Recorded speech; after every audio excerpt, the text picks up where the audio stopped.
You will hear a man talking about his experiences of eating in other countries. For each question, choose the best answer, A, B or C.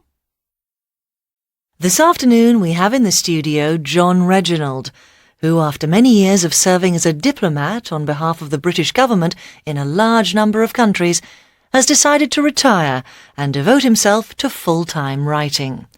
His first book, which has just been published, is autobiographical and has the title A Strong Stomach.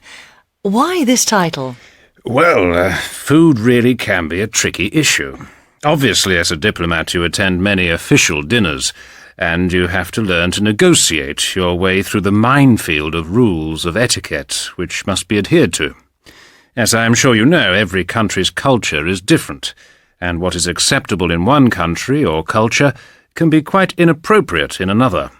But the main thing I discovered very early on in the job is that basically you really have to be prepared to eat whatever is set in front of you, and eat it with enthusiasm too. Believe me, that does sometimes necessitate having a strong stomach, hence the title. Can you give us some examples? One that springs to mind, and which I've written about in the book, happened at my first official dinner when I was in my first post in the Middle East. The main dish was a sheep's head, and unfortunately, as the guest of honour, I was presented with the eyeball, which is regarded over there as a delicacy. Oh dear. Did you manage to eat it? I didn't really have much choice. If I hadn't eaten it, I would have offended my hosts. As simple as that. I don't think I could have coped with that, even if a diplomatic incident had happened as a result. So, was that the worst thing you've ever been served? It was pretty disgusting, yes, and among the worst, certainly. But there have been many others, I do assure you, that can go into that category. Ooh. Bat. I had dried bat once when I was in the Pacific Islands. That wasn't very nice either. A bit dry. Needed some gravy, and a bit leathery. It wasn't so much the taste, which was bad enough, but the fact that it was almost impossible to swallow. I seemed to be chewing on it for hours. Oh.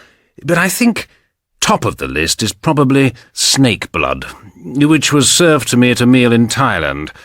It can be served as a cocktail or just on its own. It might not have been so bad as a cocktail, mixed with something else to disguise the taste. What makes something repulsive to eat? If I can see what it actually is, it's worse. If I am obviously eating a part of an animal which is recognizable as such, then that makes it harder to eat. If what is on your plate is an eyeball, then you can't pretend that you are eating something else. For some people, smell is the most important factor, but I don't have a very good sense of smell, which has been something of a blessing. And yes, taste is important as well. I'm thinking of the raw turtle eggs I ate in Nicaragua. They were fishy, in an extremely unpleasant way. So what advice would you give to someone in a situation where something is put in front of them that they don't want to eat? I'd say, 1, don't not eat it. You need to be polite. It could be one of their national dishes. 2, take it easy. Eat too fast and you might find that you get some more. And 3, pretend you're eating something you like. The book is doing very well, I believe. I understand it's come in at number 20 on the bestsellers list. You must be very pleased. I'm absolutely delighted. I have to say that I found it very amusing. From the title, I thought it was going to be some sort of medical textbook, so I was pleasantly surprised.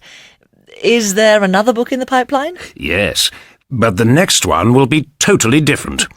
My editor wanted me to do a follow-up to this one, again based on my experiences, things that went wrong and almost led to diplomatic incidents.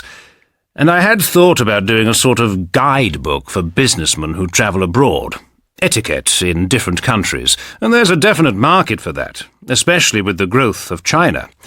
But I've recently become very interested in the origins and rationale behind the consumption of food in different countries, so that's what it'll be about.